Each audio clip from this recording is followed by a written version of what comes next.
오늘은 말씀이 온다라고 하는 말씀 제목으로 함께 은혜 나누도록 하겠습니다. 말씀이 온다. 뭔가 의도가 숨어 있는 것 같이 느껴지지 않으십니까? 말씀이 온다? 이거 센스가 있으셔야 되는데, 말씀이 온다. 뭐 느껴지시는 게 있죠? 소년이 온다. 네, 노벨 문학상을 탄 한강 작품이기도 합니다. 소년이 온다. 제가 준비했던 말씀과 너무나도 제목에 있어서 은유적으로 좀 맞닿아 있기 때문에 오늘 말씀이 온다라고 제목을 지었습니다. 사실은 피 묻은 옷을 입고 말씀이 온다가 본 제목이었는데 한강이 갑자기 이번 주에 노벨 문학상을 타는 바람에 앞부분을 제가 떼버린 겁니다. 그래서 말씀이 온다. 본래는 피 묻은 옷을 입고 말씀이 온다를 준비했는데 이번 주에 한강이 소년이 온다로 노벨상을 탔기 때문에 제목을 조금 바꿨습니다. 말씀이 온다. 주사랑교회에 주신 언약의 말씀이 있다면 오늘 147편, 시편 147편의 말씀입니다. 이 장소로 시즌 두 번째 시간을 옮길 때에 하나님이 제 마음속에 울림으로 주셨던 말씀이 시편 147편이었습니다. 특별히 오늘 말씀 가운데 그의 말씀을 보내사 그것들을 녹이시고 바람을 불게 하신즉 물이 흐르는도다 라고 하시면서 이 교회가 이제 하나님의 말씀을 그리고 성령의 바람을 마주해야 될 시점이구나 라고 하는 것을 알게 하셨던 말씀입니다. 이제는 이 말씀을 따라 그리고 성령의 바람을 따라 우리가 이동하려고 합니다. 하나님께서 우리 주사랑교회에 분명하게 말씀하셨습니다. 말씀을 보내겠다. 바람을 불게 하겠다. 그렇다면 우리는 무엇해야 될까요? 말씀을 마중해야 되고 바람을 맞아야 되는 것입니다. 주사랑 지체들은 하나님이 보내신 말씀, 그 말씀은 누구시죠? 예수 그리스도십니다. 그 예수 그리스도를 마중해야 되고 하나님이 보내신 바람, 그 바람이 무엇이죠? 성령을 맞이해야 합니다. 말씀이 오고 있습니다. 묵시의 말씀이 역사의 시간을 뚫고 우리 가운데 임하여 오고 있습니다. 저 거룩한 성 예루살렘을 이제 바라보시기 바랍니다. 여러분들의 상상력을 다하여 예루살렘을 한번 생각해 보시기 바랍니다. 저 예루살렘 성은요, 아마 하나님이 이 땅 천지의 많은 지역과 공간과 시간이 있겠지만 가장 눈여겨보는 땅 가운데 하나가 예루살렘 성일 것입니다. 저 거룩한 성, 하나님께서는 아브라함의 시절부터 지금까지 당신의 눈길을 예루살렘에 늘 쏟고 계셨던 것 같습니다. 예루살렘, 이 곳은 그냥 단순히 어느 지역명은 아닙니다. 예루살렘은 모든 생명과 죽음이 교차하는 자리였습니다. 진리와 비진리가 충돌했던 자리이기도 합니다. 인간의 가치가 상승하였을 때에 그 상승된 가치를 꺾어 인생의 허무함을 드러내셨던 하나님의 자리이기도 합니다. 거룩과 속이 수없이 지금도 마찰하고 서로 교전을 벌이고 있는 것이 바로 예루살렘 성입니다. 이제 우리는 그 자리에 서야 됩니다. 왜냐하면 말씀을 마주하고 말씀이 오고 있기 때문입니다. 말씀이 옵니다. 예루살렘 성에서 내려다 보십시오. 말씀이 오고 있습니다. 그 말씀은 예수 그리스도십니다. 예수님이 저 멀리서 오실 때 그냥 오는 게 아니에요. 말씀이신 예수님이 오신다. 그 오시는 예수님은 벳바게라고 하는 곳을 지나서 오십니다. 반드시 벳바게를 지나 오십니다. 소외되고 버려진 땅, 아무도 관심을 두지 않는 버려진 그 땅을 통하여 예루살렘에 오르시는 분이 예수님이십니다. 여러분들이 마주할 말씀은 그 땅을 지나서 오는 역사의 어둠을 뚫고 오는 말씀이라는 것을 잊지 말아야 됩니다. 우리 주사랑 지체분들, 묵시의 말씀이 역사를 뚫고 올 때 그냥 오는 것이 아니구나. 벳바게라고 하는 소외의 땅을 넘어서 지금 우리 주사랑 나에게 임하고 계시는 거구나라는 것을 감각하십시오. 또한 배단이라 일컬어지는 죽음과 사망의 땅을 뚫고 오시는 것입니다. 그냥 오는 말씀이 아니라고요. 그 말씀 예수 그리스도는 저 배단위를 뚫고 죽음의 그 그늘을 뚫고 우리 가운데 임하여 오고 계십니다. 말씀이 오실 때에는 정말 볼품 하나 없을 겁니다. 왜요? 벳바게를 지났고 베다니를 지나왔기 때문입니다. 그러나 여러분들 걱정 마십시오. 그 말씀이 진짜 생명으로 읽혀지는 여러분들은 복된 사람이기 때문입니다. 저 높은 예루살렘에서 말씀이, 바람이 불어오는 것을 볼 때에 그 말씀이 생명이구나 라고 하는 것을 아는 사람들은 여러분들 정말 구원함을 얻은 생명의 사람들입니다. 그 말씀은요, 창조시에 이 땅을 창조했던 말씀이고요, 2000여 년 전 십자가에서 피 흘려 죽으신 말씀, 피 뿌린 말씀 그 자체입니다. 그러나 사람들은 이 말씀이 오는 것을 볼 때에 그냥 사형틀에 죽은 예수로만 바라봅니다. 역사 속에 잠식되어진 한 인간 예수로만 그 말씀을 바라봅니다. 그래서 무시하지요. 그러나 우리가 예루살렘에서 그 예수 그리스도를 볼 때면 그 말씀은 생명이고 하나님이 주신 구원이기에 우리에게 그 말씀은 벳바게와 베다니를 통과한 생명의 역동으로 바라보게 되는 겁니다. 여러분들 한 주간 예수님이 오셨습니다. 말씀이 오고 있었습니다. 여러분들은 그 말씀을 어떠한 마음으로 바라보셨습니까? 대다수의 사람들은요, 골고다의 피 흘림이 한 인간의 실패와 모욕이었다라고 생각을 합니다. 그래서 마태복음 27장 38절을 보면 정확하게 기록을 해요. 이때에 예수와 함께 강도 둘이 십자가에 못 박히니 하나는 우편에 하나는 좌편에 있더라. 지나가는 자들은 자기 머리를 흔들며 예수를 모욕하여 이르되 성전을 헐고 사흘에 짓는 자여, 네가 만일 하나님의 아들이거든 자기를 구원하고 십자가에서 내려오라. 그와 같이 대제사장들도 서기관들과 장로들과 함께 희롱하여 이르되 그가 남은 구원하였으되 자기는 구원할 수 없도다 라고 기록을 합니다. 세상의 눈에는요, 말씀이 그냥 무기력하고 자기 하나 구원할 수도 없는 정말 철저히 실패한 것으로 바라보인다라는 겁니다. 여러분들의 눈은 어떠신가요? 역사라고 하는 시간 속에 하나님의 영원으로부터 묵시의 말씀이 정말 우리 가운데 오고 있는 겁니다. 그 말씀을 마중하는 여러분들의 눈은 무감각한가요? 혹은 관심이 없나요? 지금 예수를 믿는다 하였지만 아무런 생각이 없나요? 그 잘못된 거예요.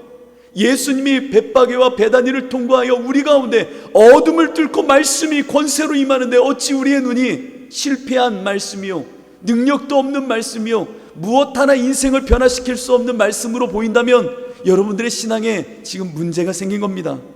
우리가 아직 죄인 되었을 때 그리스도께서 우리를 위하여 죽으심으로 하나님께서 우리에 대한 자기의 사랑을 확증하셨느니라. 그러면 이제 우리가 그의 피로 말미암아 진노하심에서 구원을 받은 것이니 곧 우리가 원수 되었을 때에 그의 아들의 죽으심으로 말미암아 하나님과 화목하게 되었은즉 화목하게 된 자로서는, 이제는 그 말씀을 바로 읽은 자로서는 더욱 그의 살아나심으로 말미암아 구원을 받은 것이라. 여러분들 이 감동이 있어야 되는 겁니다. 주님의 말씀이 온다. 우리 주사랑교회 여러분들 가운데 말씀이 온다. 그 말씀을 마주하는 여러분들, 그 구원의 기쁨과 복음의 희락을 아셔야 됩니다. 얼마나 가슴이 뛰는지요. 예수님의 말씀이 온다고 하니까요. 여러분, 군대 갔던 자녀가 온다고 하면요, 어머니의 마음, 아버지의 마음은 일찍부터 문 밖에 서서 자녀를 기다리는 겁니다. 얼마나 기다려집니까? 물론 우리 공동체는 공익이셔서 저처럼 그런 느낌이 없을 수도 있습니다만, 자녀들이 군대에서 온다고 하면 얼마나 마음이 아침부터 몇 주 전부터 떨리겠습니까? 내 자녀가 온다, 내 자녀가 온다. 그 고생길을 뚫고 온다. 뭐 해먹이지? 무엇 맛있는 거 좋아했지? 엄마의 마음은요, 늘 이 마음이 있는 겁니다. 마찬가지입니다. 예수님의 그 말씀이 정말 우리 가운데 온다. 정말 구원을 보는 자, 십자가의 도가 멸망이 아니라 생명이라는 걸 아는 눈이 있는 나의 눈으로 예루살렘에서 그 올라오시는 말씀을 마주한다면 얼마나 마음이 떨리겠습니까? 그렇다면 그 눈길 가운데 다음을 우리 주사랑 지체들은 기억했으면 좋겠습니다. 그것은 말씀이 오는데, 말씀은 피 뿌린 옷을 입고 온다라는 겁니다. 말씀은 그냥 오는 게 아닙니다. 그 말씀은 피 뿌린 옷을 입고 옵니다. 그러면 그 말씀이 피 뿌린 옷을 입고 올 때에 여러분들의 눈길을 잘 보십시오. 자색 옷을 입은 말씀을 밀어내며 오십니다. 이게 은유적인 이야기지만 여러분들 잘 들으셔야 됩니다. 피 뿌린 말씀을 입고 우리 주사랑교회 여러분들에게 지금 오고 계십니다. 아니, 그것이 실제입니다. 피 뿌린 옷을 입고 오시는 예수는 자색 옷을 근사하게 입고 있는 말씀을 밀어내면서 오시는 것입니다. 이것이 오늘 우리 교회가 받아들여야 될 영적인 진리요 말씀입니다. 인생의 삶이라는 것은요, 에덴 동편으로 도망한 삶입니다. 신라곤의 삶, 에덴 동편으로 떠나간 인생들. 그로 인해 끊임없이 인생은 에덴 동편에서 쌓는 것이 있습니다. 무엇을 쌓았죠? 바벨탑을 쌓았습니다. 바벨탑을 쌓는다는 것을 신약의 언어로 바꾸면 뭐라고 말해요? 의쌓기라고 말하는 겁니다. 하나님 없는 곳에 자신의 힘으로, 자신의 영광을 위하여, 안위를 위하여 자기 힘숭배의 모습으로 바벨탑을 쌓은 거예요. 이것을 신약의 언어로 읽어내면 의쌓기라고 말하는 바리새인, 율법주의자의 면모와 똑같은 겁니다. 자기 힘, 자기 숭배. 이렇듯 인생은요, 본성적으로 의쌓기의 사람입니다. 이 의쌓기의 사람이 드러나는 장면이 하나 있으니 바로 예수님과 함께 달렸던 강도들의 모습입니다. 예수님은 십자가에 달려 죽으셨잖아요. 그 십자가의 자리는 사실은 죄인들의 자리예요. 그런데 예수님이 달려 죽으신 십자가의 자리 양옆에 누가 있었어요? 강도놈들이 있었어요. 이 말은 예수의 자리도 사실은 강도의 자리다라는 말입니다. 십자가의 자리는 강도의 자리입니다. 맞습니다. 영적인 눈을 열어 한번 보십시오. 십자가의 자리, 죽어야 되는 그 자리는 죄의 자리, 강도의 자리입니다. 강도들이 무엇을 찬탈했는데요? 하나님의 자리를 찬탈한 자리, 정말 하나님을 밀쳐낸 자리, 하나님을 죽인 자리가 십자가의 자리입니다. 죄인들이 서 있어야 될 자리, 하나님을 밀쳐내고 자신이 중심이 되어 바벨탑을 쌓는 자리가 십자가의 자리입니다. 그 자리에 예수님은 오시어 죽으신 것입니다. 왜요? 그 바라바와 같은 죄인, 강도짓을 하는 이들을 대신하여 하나님을 찬탈한 자들, 하나님을 밀어낸 자들, 하나님의 자리를 무시한 자들을 대신하여 예수님은 죽으셨다라는 겁니다. 그렇게 예수님은 오실 때에 피 묻은 옷을 입고 오신 것입니다. 그 자리, 하나님을 무시하고 외면하고 하나님을 죽인 그들의 구원을 위하여 예수님은 피 묻은 옷을 입고 그 자리로 오신 겁니다. 그런데 그 자리에서 로마 병정들은 어떠한 일을 했습니까? 예수님의 피 묻은 옷을 벗겨버리고 홍포 자색 옷을 입혔습니다. 여러분, 홍포 자색 옷은 무엇이에요? 그 당시에 한번 놀라셔야 됩니다. 이 자색 옷을 입을 수 있는 사람들은 상위 3%만 입을 수 있는 옷이었습니다. 엄청 비싼 옷이래요. 그 가격을 대충 따지면 1억 정도가 된다고 합니다. 안 놀라시네요. 1억 정도 뭐 1억이야 뭐 이렇게 인터넷으로 담았다가 뭐 취소하면 되지 뭐. 근데 1억 정도가 될 수 있는 엄청 상위 3%만 입을 수 있는 옷이 자색 옷입니다. 로마 병정들은 예수 그리스도가 십자가에 달려 있을 때에 그 예수에게 입혔던 옷이 자색 옷이었습니다. 여러분, 예수는 피 묻은 옷을 입고 말씀으로 왔거늘 우리 교회와 많은 성도들은 여전히 자색 옷을 입힌 말씀을 좋아합니다. 왜일까요? 상위 3%에 들고 싶은 욕망 때문입니다. 아직 교회에 나와 있지만 참다운 복음을 모르니, 참다운 예수 그리스도를 만나지 못하니 말씀을 받을 때에 자색 옷을 입히는 겁니다. 왜? 나도 세상의 부와 가치에 영합한 자, 더 빨리 출세할 수 있는 자, 그 안에서 떵떵거릴 수 있는 자가 되고 싶은 마음에 말씀을 받고 말씀이 오지만 여전히 자색 옷을 입히려고 하는 이 더러운 욕망과 하나님을 무시하는 죄된 모습이 여전히 우리 안에 있다라는 겁니다. 우리 교회는 새로운 장막을 향하여 나아가는 이유는 피 묻은 옷을 입고 오시는 말씀을 마주하기 위한 것입니다. 자색 옷을 입고 오는 그 말씀을 받아들이려고 화려한 장소로 옮기는 것이 아닙니다. 아시지요? 우리는 영원히 주님 부르시는 그날까지 이 교회는 피 묻은 옷을 입은 말씀을 마주해야 됩니다. 이것을 놓치는 순간 우리는 자색 옷을 입힌 말씀을 좋아하기 시작할 것이고, 그 안에서 그 말씀이 나에게 힘을 줄 거라고 생각합니다. 누가복음 16장 19절을 보면 이런 말씀이 있습니다. 한 부자가 있어 자색 옷과 고운 베옷을 입고 날마다 호화로이 연락하는데. 참으로 이 비유가, 이 말씀이 정말 신비롭습니다. 자색 옷을 입은 부자들이 호화로움으로 살고자 하는 그 모습, 마치 오늘날 교회의 모습이 돼가는지도 모르겠습니다. 내게 은과 금은 없거니와 내게 있는 것 그 예수 그리스도의 이름으로 내게 명하노니 내게 주노니 일어나 걸으라 했던 우리의 믿음의 선진의 모습. 그러나 교회들이 어느 틈엔가 내게 예수 그리스도는 없거니와 은과 금을 내게 주노니 일어나 갖고 가라 라고 하는 것이 교회가 돼버려가는 이 시절에, 우리들은 예수 그리스도의 말씀을 마주할 때에 그 말씀 가운데 피 묻은 옷을 입고 오는 말씀으로 그 말씀을 사모하며 받아들여야 된다는 겁니다.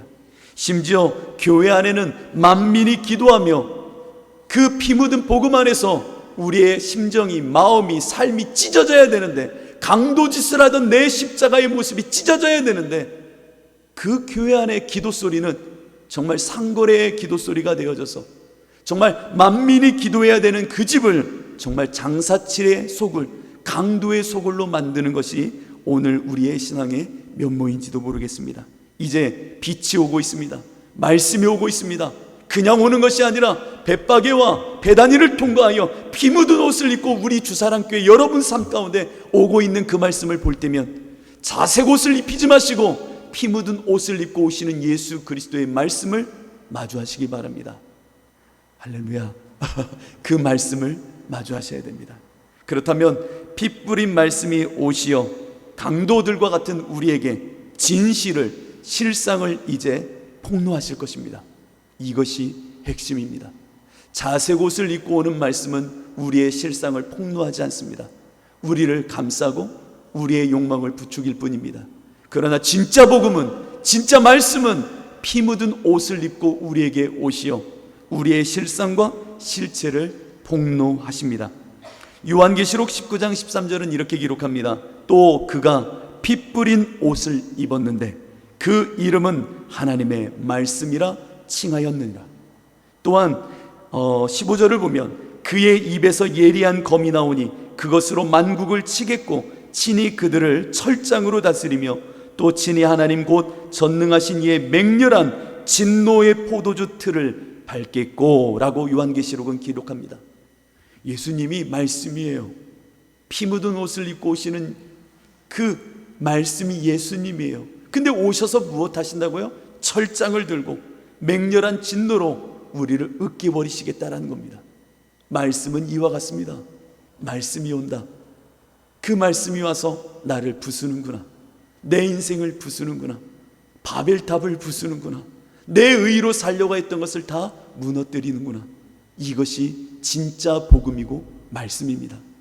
우리 교회 안에 이 십자가의 영광과 복이 넘쳐나기를 원합니다. 이렇듯 피 뿌린 말씀은 우리의 모든 것을 쪼개고 실체를 밝히 보게 하고 실상을 알게 하는 것입니다. 히브리서 4장 12절로 13절은 그래서 이렇게 기록합니다. 그러므로 하나님의 말씀은 살아있고 활력이 있어 좌우의 날선 어떤 것보다 예리하여 혼과 영과 및 관절과 골수를 찔러 쪼개기까지 하며 또 마음의 생각과 뜻을 판단하나니 지으신 것이 하나도 그 앞에 나타나지 않음이 없고 우리의 결산을 받으실 이의 눈앞에 만물이 벌거벗은 것 같이 드러나느니라. 피 묻은 옷을 입고 오는 말씀은 우리를 이렇게 다 벌거벗겨 놓습니다. 그런데요, 우리는 그 벌거벗겨지는 것을 너무나도 싫어합니다. 오히려 자색 옷을 입길 원해합니다. 그래서 이 말씀을 우리는 잘 마주해야 됩니다. 피 묻은 말씀은 양가적인 속성을 갖고 우리에게 옵니다. 첫째는 피 묻은 말씀은 죄에 대하여 죽었다라고 하는 것을 폭로하십니다. 왜요? 피라고 하는 것은 죽음을 말하기도 합니다. 피 흘려 죽는구나 할 때 그 피, 피는 양가적인 면모예요. 말씀이 이 피 묻은 옷을 입고 올 때 이 양가적인 속성을 우리 안에 드러내는 겁니다. 첫째는 네가 죽은 자야 라고 하는 것을 폭로하시는 피입니다. 또한 이 피가 임하면 말씀 가운데 이제는 너는 살았어 라고 하는 생명을 드러내십니다. 피는 생명입니다. 죽음이지만 생명이 피입니다. 피 묻은 옷을 입고 온 말씀은 죄에 대하여 넌 죽었고 하나님께 대하여 살았어. 이 생명의 놀라운 은혜를 선포하시는 것이 피의 흔적이요 피 묻은 옷을 입은 말씀의 권세이기도 합니다. 여러분 안에 이 말씀이 임하면 이제는 여러분들이 죄에 대하여 죽었고 하나님께 대하여 산자구나라는 것을 밝히 실상을 보아야 되는 것입니다. 피 뿌린 말씀이 진실로 우리 안에 새겨지면 그 인생은 달라집니다. 피 뿌린 그 말씀이 우리 안에 임하면 허상은 무너져 갑니다. 공허함과 세상의 공포와 불안과 두려움과 세상 욕망들은 다 떠나가게 되어 있습니다. 그리고 오직 주님 앞에 벌거벗겨진 그 모습 그대로만 남겨지는 것입니다. 소년이 온다. 이왕 앞절에 제가 이야기했으니 한강이 썼던 소년이 온다의 한 부분을 읽어드리겠습니다. 좋으시죠? 네, 좋으시죠? 노벨 문학상도 탔는데요.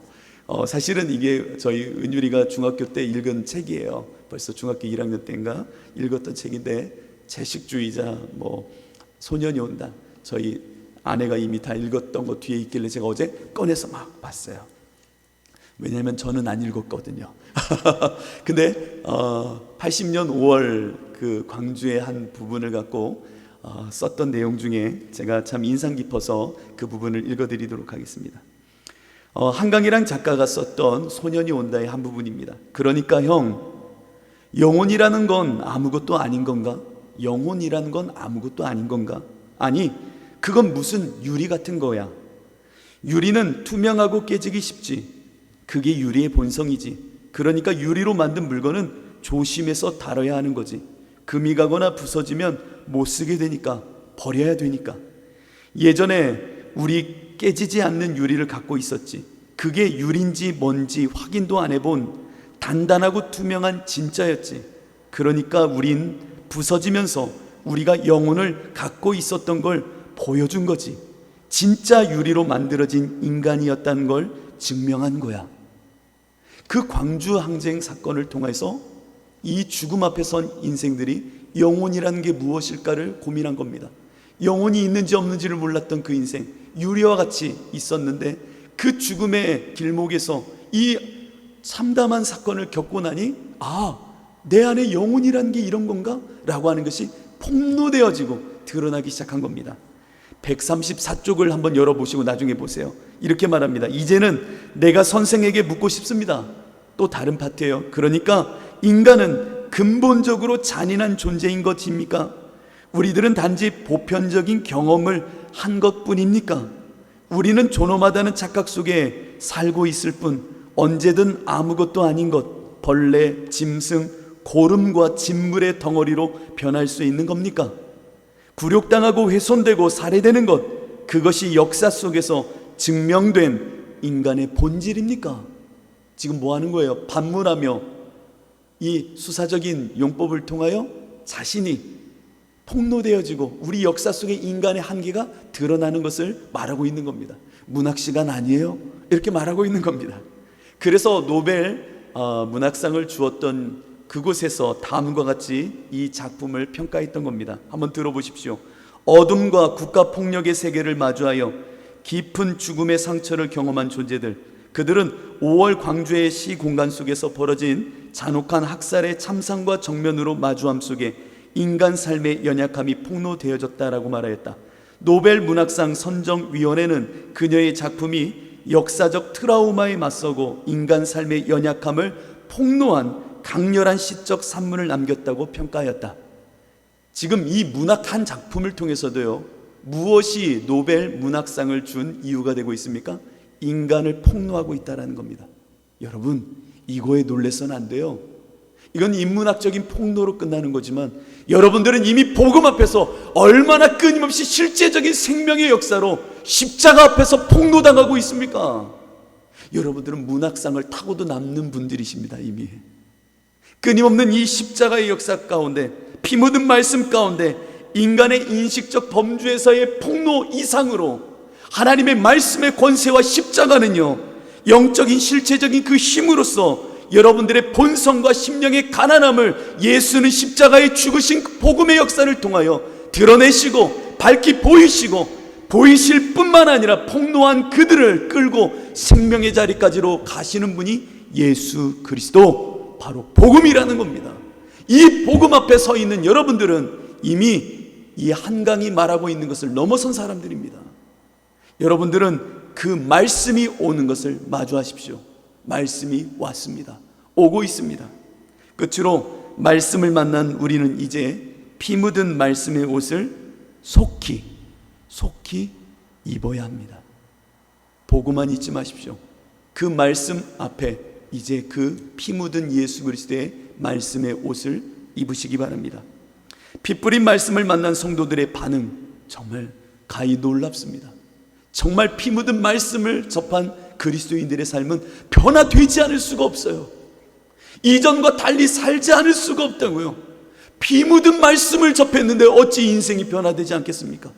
내 실체가 죄에 대하여 죽고 하나님께 대하여만 산자라는 게 밝히 폭로되어졌는데 어찌 내가 그 변화 없이 살 수 있겠습니까? 여러분, 예수 그리스도의 피 묻은 말씀의 옷을 맞이하여 그 옷을 입고 사십시오. 예수 그리스도의 옷을 입고 사십시오. 한 청년이 벗은 몸에 배에 혼이불을 두르고 예수를 따라가다가 무리에게 잡힘에 배에 혼이불을 버리고 벗은 몸으로 도망하니라. 마가복음에 나와 있는 유일한 내용입니다. 한 청년이 벗은 몸에 배에 혼이불을 두르고 예수 그리스도가 십자가를 지고 가는 그 뒤편을 따라가다가 무리에게 잡힌 거예요. 무리에게 잡힘에 배에 혼이불을 버리고 벗은 몸으로 도망가니라. 마가복음이 유일하게 기록하는 말씀입니다. 십자가를 따르던 이들이 군인에게 잡히니 벌거벗겨진 그 모습으로 어디로 가야 돼요? 예수와 함께 십자가로 올라가야 되거늘 창피하여 도망가는 이 모습, 마가는 자신을 투영하여 거기에 한 인물로 기록하고 있는 겁니다. 여러분들은 예수를 따라간다 말합니다. 세상이 여러분들을 부여잡을 것입니다. 세상의 가치가 여러분들을 막아설 것입니다. 세상 욕망과 세상의 자색 옷을 입힌 그 가치가 여러분들을 앞서 세울 것입니다. 그때 여러분들은 보게 되겠죠. 십자가 앞에 있었으니 나 벌거벗은 자이거늘 어떻게 하시겠습니까? 십자가로 절뚝거리며 올라가시겠습니까? 아니면 벗은 몸으로 도망가시겠습니까? 오늘 피 묻은 복음, 피 묻은 말씀의 언약을 우리가 받아들였다면 이제는 옷을 입어야 됩니다. 그 옷으로 입고 십자가로 나가야 되는 겁니다. 우리 주사랑 지체분들, 말씀이 오고 있습니다. 하나님께서 바람을 불게 하십니다. 얼었던 땅을 녹이고 이제는 주님의 생명이 약동하도록 이제는 말씀을 주사랑교회에 보내시고 성령을 보내고 계십니다. 이 시절에 그 말씀을 마주하고 그 바람을 맞이해야 되는 겁니다. 그리고 그 옷을 입고 주님이 원하시는 모습으로 나아가십시오. 시간이 많지 않습니다. 시간이 그리 길지 않습니다. 이때 이 시절에 누려야 될 은혜를 놓치지 마십시오. 우리 주사랑 지체분들 다 놓치지 마세요. 하나님께서 여러분들에게 피 묻은 옷을 입고 그 말씀으로 오고 계십니다. 1827년 스코틀랜드의 항구에서 배에 올라탄 노인 목사가 한 명 있었다고 합니다. 성안들의 교회에서 50년간 설교했던 라이트 목사님이었습니다. 건강을 위해서 따뜻한 곳에 살아야겠다는 나름 의사의 지시를 따라 길을 떠났던 것입니다. 첫번 기양지인 프랑스의 북부 항구에서 하룻밤을 자는데 아침 출항 시간에도 라이트 목사가 나타나지 않는 것입니다. 여관방을 열었더니 노인 목사는 방바닥에 쓰러져 그렇게 죽어 있었습니다. 그런데 책상에는 밤사이에 쓴 시 한 편이 놓여 있었다라고 합니다. 그것은 오늘 전 세계가 이렇게 찬송하고 있는 찬송가 531장의 찬양시였습니다. 그 찬양시의 제목이 무엇인지 아십니까? 때 저물어 날 이미 어두니 라고 하는 찬양시였습니다. 여러분, 시간이 많지 않습니다. 이 시절을 놓치지 마십시오. 그 찬양시를 제가 산문체로 읽어드리겠습니다. 날은 빨리 저물고 어둠이 짙어가는데 주님 내 속에 거하소서. 아무도 나를 위로해 줄 수 없을 때 오직 나를 도와주실 수 있는 주여 나와 함께 거하소서. 작은 인생은 썰물처럼 멀어가고 땅의 기쁨과 영광은 점점 희미해집니다. 변하지 않는 주님 내 속에 거하소서. 주님의 축복이 내 곁에 있으면 병도 힘을 못 쓰며 눈물도 흐르지 않습니다. 주님이 나와 함께 계시면 죽음도 무덤도 승리의 계가가 되리이다. 내 눈을 감기 전에 십자가를 보게 하소서. 하늘의 새벽이 밝아올 때 허망한 땅의 그늘은 사라질 것이오니 사나 죽으나 주님 내 속에 거하소서. 이렇게 쓰고는 그날 밤 죽었던 겁니다. 여러분 시간이 많은 듯 보이죠? 나중에 기회가 될 때 말씀을 마주하고 성령의 바람을 맞으면 되지 않을까? 아니요. 지금 이렇게 말씀이 선포되는 이때가 여러분들이 그 옷을 입을 때입니다. 이때를 놓치지 마십시오. 이 시간 우리 함께 찬양하며 결단하며 기도했으면 좋겠습니다.